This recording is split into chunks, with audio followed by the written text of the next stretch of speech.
안녕하십니까. 부동산학개론 이영방입니다. 24회 때 시험이 나왔던 내용들을 먼저 살펴보고 그리고 이제 출제 경향을 파악한 다음에 들어가 보도록 하겠습니다. 24회 때 어디 부분이 출제가 좀 더 많이 됐고 어느 부분의 출제가 좀 덜 됐는지를 아시고 시작하는 것이 중요합니다. 왜냐하면 기출문제는 앞으로의 출제 방향을 결정하는 중요한 역할을 하고요. 또 우리는 기출문제를 분석해 봄으로써 돌아오는 25회에 얼마만큼 출제가 될 것인지 또 어느 부분이 중요한지를 알 수 있기 때문입니다. 자, 24회 때 출제 경향을 살펴보도록 하겠습니다. 24회 때 우리가 출제됐던 내용들을 살펴보게 되면요. 먼저 부동산학 총론 부분에서는 3문제가 출제가 되었습니다. 부동산학 강론 부분의 출제 비중이 높았는데요. 부동산학 강론 부분의 출제 비중을 보면 부동산 경제론이 6문제, 부동산 시장론의 출제 비중이 높아졌습니다. 23회에 비해서 시장론의 출제 비중이 높아진 것이 특징이고요. 특히 입지론과 관련된 내용들이 출제 비중이 높아졌습니다. 정책론은 4문제입니다. 출제 비중을 보면서 정책론은 4문제니까 위에 있는 두 가지 경제론과 시장론에 비해서 중요도가 덜하다고 생각하실 수 있는데요. 그렇지 않습니다. 예를 들어 시장론의 분량의 한 3분의 1 정도 됩니다. 그러니까 정책론은 시장론의 3분의 1인데 출제 비중은 4문제나 출제가 됐기 때문에 분량 대비해서 출제 비중이 아주 높은 부분이라고 할 수 있겠네요. 투자론의 경우는 전통적으로 중요한 부분입니다. 7문제가 출제가 되었고요. 금융론의 4문제. 금융론은 보통 평균을 내면 5문제가량이 출제가 되어지는 부분인데 이번에는 4문제가 출제가 되었습니다. 오히려 출제 비중이 좀 낮게 나온 것이 이상하다 할 부분이라고 할 수 있습니다. 전통적으로 중요한 부분이니까 역시 신경 써서 공부하셔야 됩니다. 중요한 부분이라고 한다면 특히 이렇게 5파트는 중요 부분이면서 난이도도 높은 부분이라 할 수 있습니다. 부동산 개발 및 관리론의 4문제. 이 부분은 좀 쉬운 부분에 해당됩니다만 4문제가 출제가 되었습니다. 감정평가론이 6문제가 출제가 되었는데요. 보통 감정평가론의 경우는 7문제가 출제가 되는 것이 일반적이었는데 이번 24회에는 6문제가 출제되었습니다. 특징을 살펴보게 되면요. 전반적으로 23회에 비해서 24회의 출제가 조금 다소 어렵게 출제가 되었다. 이렇게 말할 수 있겠습니다. 대개 한 해씩 부동산학개론과 민법이 번갈아 가며 한 해는 부동산학개론이 좀 더 어렵고 민법이 쉽습니다. 또 한 해는 민법이 좀 더 어렵고 부동산학개론이 쉬워지는 경향이 있는데요. 이런 기본적인 패턴들이 반복되고 있습니다. 그럼 24회 때는 부동산학개론이 좀 어렵고 민법이 쉬웠는데요. 그 전에 23회 때는 부동산학개론이 좀 더 쉽고 민법이 좀 어려웠거든요. 그럼 이번에 25회는요. 상대적으로 부동산학개론보다 민법이 좀 더 어려워지는 해가 됩니다. 물론 언제나 그런 것은 아니고요. 그럴 때 이번에 시험과 놓고 봤을 때 부동산학개론의 경우는 24회 정도를 상한선으로 해서 그거 정도 되거나 그보다 쉽게 출제가 될 것이다라고 보여집니다. 특히 여러분이 유념하셔야 될 것은 아까 말씀드렸던 경제론, 시장론, 정책론, 투자론, 금융론에 집중해 주셔야 됩니다.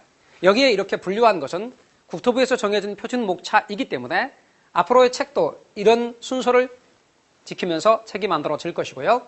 여러분들께서는 부동산학개론의 기본적인 체계도 이런 목차를 정리함으로써 기본적인 체계를 잡으실 수가 있겠습니다.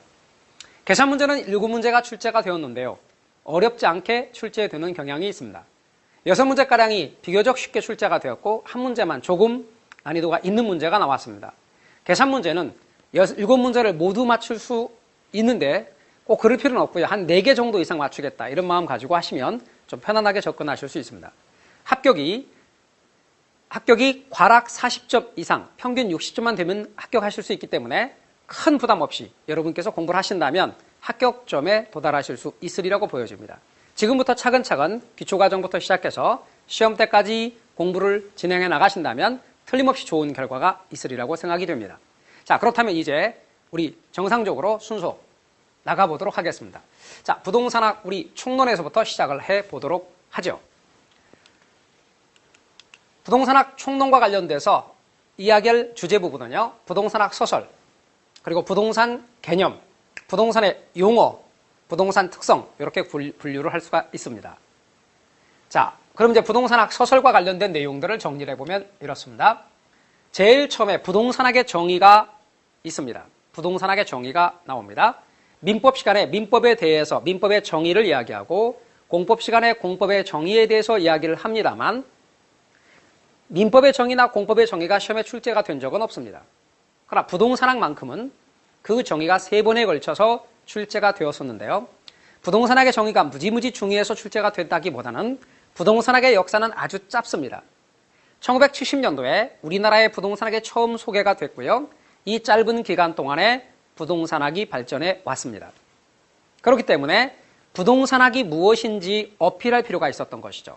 그래서 부동산학의 정의가 시험에 출제가 됐는데 다음 중 부동산학의 정의로 틀린 것은 이렇게 해서 틀린 걸로 나오거나 아니면 부동산학의 정의로 맞는 것은 하고 맞는 것으로 나온 것이 아니라 그냥 선택지 가운데서 정답이 아닌 것으로 등장한 정도로 나왔습니다. 아주 중요한 건 아니다라고 하는 것을 말씀을 드리겠습니다. 부동산학의 정의와 관련해서는 3분의 정의가 시험에 나왔었지만 우리는 제일 처음에 우리나라의 부동산학을 처음 소개하시고 부동산학 발전을 위해 애쓰시다가 돌아가신 김용진 교수님의 정의만 보겠습니다. 부동산학이란 부동산 활동의 능률화 원리 및 그 응용 기술을 개척하는 종합 응용 과학이다라고 정의하고 있습니다. 그냥 한번 들어주는 정도로 보시기 바랍니다. 자, 그러면서 이 부동산학의 정의를 보충하는 부동산학의 성격에 대해서 살펴보도록 합시다. 자, 부동산학은 학문적 성격을 보면 자연과학이라기보다는 사회과학에 해당됩니다. 물리학은 자연과학이죠. 그런데 부동산학은 사회과학에 해당됩니다. 경제학은 역시 사회과학이죠. 그래서 부동산학은 자연과학이 아니고 사회과학이다라고 하는 것이고요. 두 번째 실천과학입니다. 세 번째는 부동산학은 자, 물리학은 어떻습니까? 순수과학에 해당됩니다. 경제학도 순수과학에 해당됩니다. 그러나 물리학과 경제학과 다르게 부동산학은 응용과학에 해당된다는 것이죠. 응용과학입니다. 또한 부동산학은 경험에 입각한 경험과학이고 부동산학은 종합과학입니다. 짧은 기간 동안 한국 부동산학이 발전한 이유 중에 하나가 여러 학문들의 연구 결과를 종합했다. 종합과학이다라고 하는 것이죠. 그래서 부동산학은 종합과학이며 바람직한 상태가 어떠한가를 연구하는 규범과학에 해당이 됩니다. 자, 6가지를 언급했지만 이 중에서 특히 중요한 것 3가지를 짚으면 부동산학은 사회과학이고 부동산학은 응용과학이며 부동산학은 종합과학이다라고 이야기할 수 있습니다. 3가지 사회과학, 응용과학, 종합과학 이 부분이 시험에 출제가 되었으므로 그 부분만 한번 체킹해 주셨으면 좋겠습니다.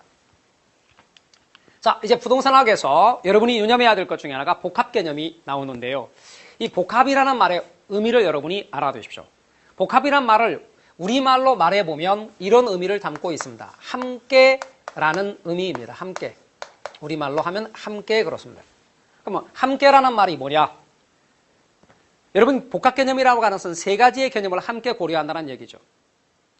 우리는 여기 잠깐 보시면요. 바로 법률적인 측면과 경제적인 측면과 기술적인 측면을 함께 고려하자. 이것이 바로 복합 개념인데요. 유념을 여러분이 하셔야 될 것은 이렇습니다. 자, 갑이란 사람이 이와 같은 부동산을 고려한다고 가정합시다.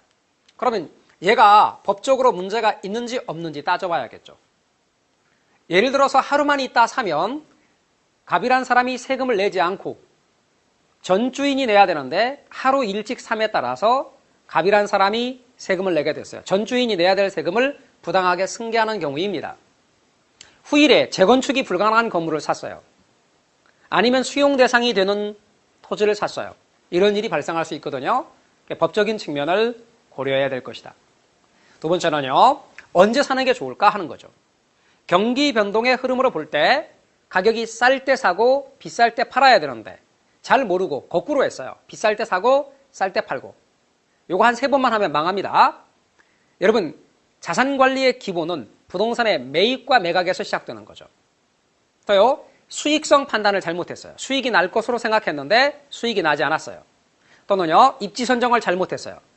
이런 경제적인 측면을 고려해줘야 합니다. 3번째는요. 어떤 자재를 사용했는지, 위치는 어떤지, 어떤 모양인지, 전철역과 가까운지 이런 부분을 따져줘야 할 것입니다. 따라서 기술적인 측면이죠. 여러분 유념할 것은 부동산을 고려할 때는 법경기를 함께 고려한다. 이것이 복합 개념인데요. 자, 보시죠. 법률적인 측면입니다. 말씀드린 것처럼 부동산에 관계되는 제도적인 측면, 바로 법률적인 측면입니다. 이런 측면을 고려하는 것.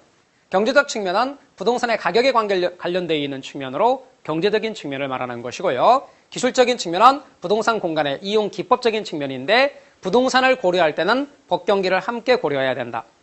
자, 그런데 법률적인 측면과 경제적인 측면은 눈에 보일까요? 안 보일까요?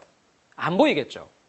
경제적 측면이 눈에 보이면 참 좋겠는데 아시다시피 부동산의 가격이라든가 수익이라든가 이런 게 눈에 보이는 게 아닙니다. 또 법률적인 측면도 눈에 보이지 않습니다. 법률적인 측면이나 경제적 측면은 눈에 보이는 것이 아닌 부분이기 때문에 두 가지는 무형적 측면에 해당되고요. 그러나 어떤 자재를 사용했는지, 건물은 몇 층인지, 어떤 모양인지, 전철역과 얼마나 가까운지에 관한 문제는 눈에 보이는 부분이기 때문에 유형적 측면이겠죠. 그러면 유무형의 법경기를 함께 고려하는 것을 복합개념이라 합니다. 다시 한번요. 유무형의 법경기를 함께 고려하는 것. 발음을 할 때 법경기가 제일 편하더라고요. 뭐 기경법 그러면 좀 이상한 것 같고요. 경기법도 좀 이상한 것 같고요. 법경기가 제일 발음하기가 편해서 법경기로 그냥 나열했는데요. 법경기를 함께 고려하는 것을 복합개념이라 한다. 자, 그런데 이 법경기 중에서 일반적으로 사람들은 어떤 걸 가장 중요시 여길까요? 자, 여러분 같으면 어떤 걸 중요시 여깁니까? 법률적 측면입니까? 경제적 측면입니까? 기술적 측면입니까? 당연히 경제적 측면이 제일 중요하죠. 세 가지 중에서 경제적 측면이 제일 중요시 됩니다. 하나 질문해 볼까요? 민법 선생님은 어떤 걸 제일 중요시 여길 것 같습니까? 법률적 측면을 제일 중요시 여길 것 같죠? 아닙니다. 경제적 측면을 제일 중요시 여깁니다. 그럼 부동산 공법 선생님은 어떤 걸 제일 중요시 여길까요? 공법 그러니까 초보자들은 공법이 건축공법 그런 건 줄 알고 기술적 이렇게 말하시는 분들이 있더라고요. 법은 공법과 사법으로 구분하는 거죠. 공법도 법입니다. 역시 공법 선생님도 경제적 측면을 제일 중요시 여깁니다. 사람은 법경기 중에서 경제적 측면을 제일 중요시 여긴다. 강의할 때만 법 선생님들은 법률적 측면을 이야기할 뿐이고요. 실은 법경기 중에서 제일 중요한 건 경제적 측면이다. 이렇게 여러분 알아두시면 되겠습니다. 복합이라는 말의 뜻을 잘 체킹하고 정리를 해 주시기 바랍니다. 자, 이제 부동산학의 연구 대상에 대해서 이야기 좀 합시다. 여러분 부동산학의 연구 대상은 가볍게 보셔요. 가볍게. 뭐 그렇게 중요한 건 아니에요. 부동산학의 연구 대상은 현상과 활동 두 가지가 있다라는 겁니다. 그래서 현상과 활동이 있는데 현상이란 부동산에서 비롯되는 법률적, 경제적, 기술적 재현상을 가리키는 말. 부동산 활동이란 인간이 부동산을 대상으로 전개하는 관리적 측면에서 여러 가지 행위, 현상과 활동 이 두 가지를 부동산학의 연구 대상으로 한다는 것 잊지 마시고요. 부동산 활동이란 부동산에 대한 인간의 활동을 줄여서 부동산 활동이라 한다는 것도 알아두십시오. 자, 이제 부동산학의 일반 원칙 이야기합시다. 부동산학의 일반 원칙은 부동산 활동의 일반 원칙이라고도 하는데요. 첫 번째가 능률성의 원칙, 두 번째가 안전성의 원칙, 세 번째가 경제성의 원칙을 이야기할 수 있습니다. 여러분 능률성이라는 말은 주어진 여건과 제약하에 보다 많은 일들과 업적들을 수행해 나가는 걸 능률성이라고 그래요. 안전성의 원칙은 거래사고에 안전에 만전을 기해야 한다는 원칙이에요. 그런데요, 이 둘의 경우는 능률성과 안전성의 원칙이 서로 어떤 관계를 갖기 쉬우냐면 상호 충돌 관계를 갖기 쉬워요. 능률성을 강조하다 보면 안전성이 소홀히 될 수 있고요. 안전성만을 강조하다 보면 능률성이 소홀히 되기 쉽습니다. 그러다 보니까 능률성과 안전성의 조화를 꾀하는 것이 중요하다. 능률성의 원칙에서 소유활동과 거래활동의 능률성을 강조하는 것입니다. 안전성의 원칙은 거래사고의 안전에 만전을 기하기 위해서 아까 어때요? 법률적으로 사고가 나타날 수 있죠? 왜요? 어떤 것이요? 법을 잘 몰라서 전주인이 내야 될 세금을 부당하게 승계하는 경우. 법률적 사고라고 할 수 있죠. 그럼 법률적인 안전성을 꾀해야 돼요. 또요, 어떤 게 있습니까? 수익성 판단을 잘못한다든가 입지 선정을 잘못했을 경우는 또 경제적 측면에서의 사고를 당할 수 있죠. 그러니까 이 부분을 우리는 보완하기 위해서는 경제적인 안전성을 꾀해야 됩니다. 또요, 내용연수를 오판하는 거예요. 내용연수가 한 30년 될 거로 생각했는데 실은 10년밖에 안 된다든가. 이런 것들은 뭐죠? 경제적 측면에, 기술적 측면에서 사고니까 이것을 보완하기 위해서는 기술적인 안전성을 껴야 됩니다. 그래서 안전성의 원칙에서는 복합 개념의 안전성이 강조되는데요. 이 둘의 경우는 상충관계를 가지기 쉽다. 경제성의 원칙이란 최소 비용으로 최대 효과를 거두자라는 거예요. 최소 비용으로 최대 효과. 효과는 극대화하면서 비용은 줄이는 겁니다. 우리 이거 시험 공부 시작하시는 여러분들에게 한번 적용해 볼까요? 자, 우리 시험 공부를 시작하시는 여러분들에게 이 내용을 정리해보고 적용해보면 이렇습니다. 자, 우리 기초과정에는 부담이 적죠. 강좌 수도 적고 부담이 적습니다. 자, 편한 마음으로 시작하셔도 좋은데요. 이 이야기를 그대로 적용해 볼까요? 능률성의 원칙과 관련해서 생각해 봅시다. 자, 여러분 시험장에 갔습니다. 시험장에 갔는데 우리 시험에 문제를 풀 때 1차 과목은 부동산학개론과 민법 두 과목입니다. 그런데 부동산학개론 40문제, 민법 40문제, 도합 80문제를 100분에 풀어야 됩니다. 옛날에는 15회 이전까지만 하더라도 40분씩 80분에 풀어야 했었습니다. 그런데 이제 제기가 됐죠. 이거는 도저히 80분에 풀기가 어렵다. 그래서 이제 문제가 제기가 됐고 10분씩 연장이 되는 바람에 이제 100분에 80문제를 풀게 됩니다. 그러나 내용이 좀 더 생각해야 되는 그런 내용들이 나오게 되면 80분에 이 문제를 풀기가 어려워서 어떤 분은 부동산학개론 한 과목 다 풀고 나니까 시간이 다 가버렸다. 그래서 나머지 한 과목 민법은 집에 와서 풀었다라고 하는 분도 있습니다. 그럼 어떻게 되겠어요? 떨어지겠죠? 시험장 안에서 주어진 시간에 그 문제를 다 풀어야 된다. 다시 말하면 여기 능률성의 원칙이라는 것을 우리 시험에 적용해보면 신속이라고 말할 수 있어요. 신속이다. 그런데 아주 신속하게 풀었다. 풀기는 정말 다 풀었다. 뭐 30분 안에 두 과목 다 풀어버렸다. 그럼 뭐예요? 다 틀려버리면 소용없죠. 두 번째로 중요한 것은 뭐죠? 정확입니다. 정확. 따라서 정확이라고 하는 측면을 이야기한다면 그건 안전성이죠. 그러니까 우리가 시험 공부할 때 명심해야 될 것은 뭐죠? 신속과 정확입니다. 이 두 가지를 다 생각해야 돼요. 신속만 강조하다 보면 정확성이 떨어질 수 있고 정확만 강조하다 보면 신속이 떨어질 수 있기 때문에 신속과 정확의 조화가 아주 중요합니다. 그래서 이제 여러분들은 앞으로 강의를 통해서 어떤 내용들을 알고 문제 푸는 법을 익히고 요령들을 터득해서 신속과 정확의 조화를 꾀할 수 있도록 노력하셔야 돼요. 그럼 경제성의 원칙을 우리 시험에 적용하면 뭘까요? 한 번에 합격하자는 거예요. 여러분 지금부터 준비해서 돌아오는 시험에 딱 한 번에 1차와 2차를 한꺼번에 합격하자. 그래서 노력도 적게 하면서 비용도 적게 들이고 한 번에 합격하자. 이것을 뭐라고 말할 수 있습니까? 경제성의 원칙이라고 말할 수 있겠죠. 그래서 능한 경을 우리 시험에다 한번 적용을 해 보았습니다. 자, 우리는 이제 부동산학의 일반 원칙에 대해서 이야기를 했고요. 자, 그 다음에 이제 본격적으로 부동산의 개념에 대해서 이야기를 해 보도록 하겠습니다. 제 2장에 부동산의 개념과 관련해서 여러분이 유념을 하셔야 될 것입니다. 제 2장 부동산의 개념 부분과 관련해서 여기서 이제 공부하는 방법에 대한 이야기를 잠깐만 해 드리도록 하죠. 우리가 공부할 땐 말이죠. 숲을 먼저 보고 그 다음 나무를 보는 방법으로 공부하는 것이 좋습니다. 자, 숲을 보고 나무를 본다. 이럴 때 숲이라고 하는 것은 뭐다? 전체를 보는 것입니다. 그리고 나무를 본다는 말은 뭐다? 부분을 본다는 얘기죠. 그리고 전체를 보고 그리고 부분을 보고 다시 전체가 어떻게 상응하는가를 살펴보는 것. 이런 방법으로 공부를 해가는 것이 중요합니다. 우리 처음 시작할 때 오늘 강의 주제라고 그래가지고 전체적인 내용들을 이야기했지 않습니까? 공부할 내용들을 한번 훑어보고 그리고 내용에 들어가는 것. 이것도 전체를 보고 부분을 보는 방법 가운데 하나입니다. 여러분 부동산의 개념이라고 되어 있는 부분이 어떻게 구성되어 있나 봤더니 제일 첫 번째는 법률적 개념입니다.